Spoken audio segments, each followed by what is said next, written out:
Assalamualaikum warahmatullahi wabarakatuh. Di sini kami akan mempresentasikan digitalisasi pertambangan dengan pembelajaran dasar-dasar sains dan teknologi. Adapun nama-nama kelompok kami, yang pertama ada Ruth Angelica Hutauruk dengan NIM F1D1222123. Yang kedua ada Muhammad Zidan Azikra dengan NIM F1D1222125. Yang ketiga ada Urizi Rahmat Fahrezi dengan NIM F1D1222127. Yang keempat ada Selina Siba dengan NIM F1D1222140. Yang kelima ada Vini Tasya Inaka dengan saya sendiri yaitu dengan NIM F1D1222148. Dan yang terakhir adalah Khairunisa Kusmana dengan NIM F1D1222152. Baiklah, di sini saya akan mempersilahkan dengan Saudara Urizi untuk menjelaskan materi kita. Baiklah, saya akan tentang digitalisasi pertambangan. Apa sih digitalisasi pertambangan? Secara sederhana, digitalisasi pertambangan adalah proses perubahan yang terjadi pada teknologi yang bersifat analog ke teknologi bersifat digital pada bidang pertambangan. Dalam digitalisasi pertambangan, terdapat tujuan-tujuan yang ingin dicapai. Di antaranya, sederhananya, digitalisasi pertambangan adalah penggunaan teknologi pada bidang pertambangan. Digitalisasi terjadi dengan membawa dampak positif bagi pekerja-pekerja tambang. Ada beberapa tujuan dari digitalisasi pertambangan. Pertama, otomatisasi, yang mana dengan adanya digitalisasi pertambangan, penggunaan mesin tenaga dalam melakukan suatu pekerjaan tanpa memerlukan pengawasan manusia selama 24 jam. Dalam hal ini, terjadi pergantian dari tenaga manusia menuju tenaga mesin. Akibatnya, mesin dapat melakukan dan mengatur pekerjaan dengan sendirinya sesuai dengan settingan yang telah diatur atau telah diprogramkan, tanpa memerlukan pengawasan manusia lagi. Yang kedua, mengurangi biaya operasional. Digitalisasi pertambangan adalah penggunaan teknologi dalam bidang pertambangan. Penggunaan teknologi ini dapat memberikan manfaat dalam mengurangi biaya operasional. Digitalisasi ini juga membuat biaya menjadi lebih murah dan kendali yang lebih besar dalam pengalokasian sumber daya, dan juga meningkatkan keselamatan kepada para pekerja dan juga lingkungan sekitarnya.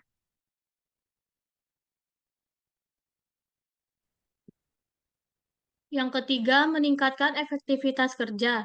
Digitalisasi adalah metode yang dapat mengurangi sumber daya manusia yang Anda perlukan. Ini dikarenakan digitalisasi adalah metode bisnis yang memungkinkan teknologi untuk mengganti tenaga manusia. Melalui perintah-perintah yang telah terprogram, suatu mesin atau aplikasi dapat menjalankan pekerjaan dengan sangat baik. Penggunaan teknologi ini dapat meningkatkan kualitas kerja bisnis Anda karena dapat meminimalisasi adanya human error dalam pekerjaan. Selain itu, penggunaan mesin ini juga dapat mengurangi biaya operasional untuk menggaji karyawan. Yang keempat, meningkatkan kualitas data. Data adalah sekumpulan fakta atau informasi yang disusun dalam bentuk kalimat, angka, dan bentuk lainnya dalam satu dokumen atau file. Anda dapat menggunakan data untuk melakukan evaluasi hingga perencanaan suatu strategi. Hasil yang Anda peroleh apabila dapat menganalisis data dengan baik adalah adanya peningkatan mutu dan keuntungan. Namun, tidak semua pelaku bisnis memiliki data berkualitas tinggi. Hal ini mengakibatkan analisis data yang Anda lakukan mungkin saja salah apabila data yang digunakan tidak berkualitas tinggi.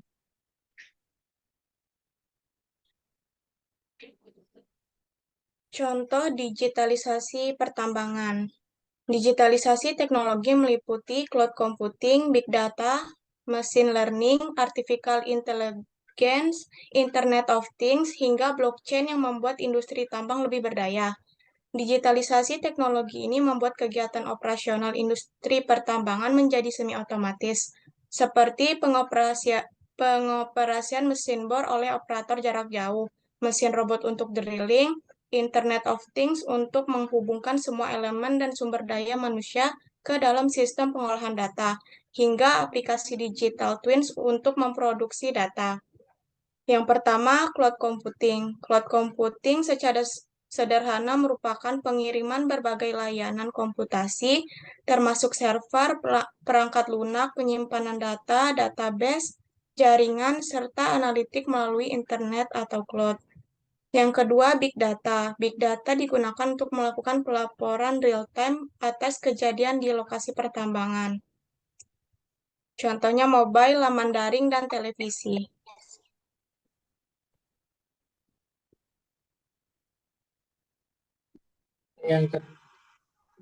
Yang ketiga adalah machine learning. Teknologi machine learning atau ML adalah mesin yang dikembangkan untuk bisa belajar dengan sendirinya tanpa arahan dari penggunanya. Pembelajaran mesin dikembangkan berdasarkan disiplin ilmu lainnya seperti statistika, matematika, dan data mining, sehingga mesin dapat belajar dengan menganalisa data tanpa perlu diprogram ulang atau diperintah. Keempat, artificial intelligence. Kecerdasan buatan atau artificial intelligence atau yang biasa disebut AI adalah simulasi dari kecerdasan yang dimiliki oleh manusia yang dimodelkan ke dalam mesin dan diprogram agar bisa berpikir seperti halnya manusia. Dan yang kelima adalah Internet of Things. Internet untuk segala merupakan sebuah konsep yang bertujuan untuk memperluas manfaat dari konektivitas internet yang tersambung secara terus-menerus. Adapun kemampuan seperti berbagi data, remote control, dan sebagainya, termasuk juga pada benda di dunia nyata. Sekian dari saya kembalikan ke moderator.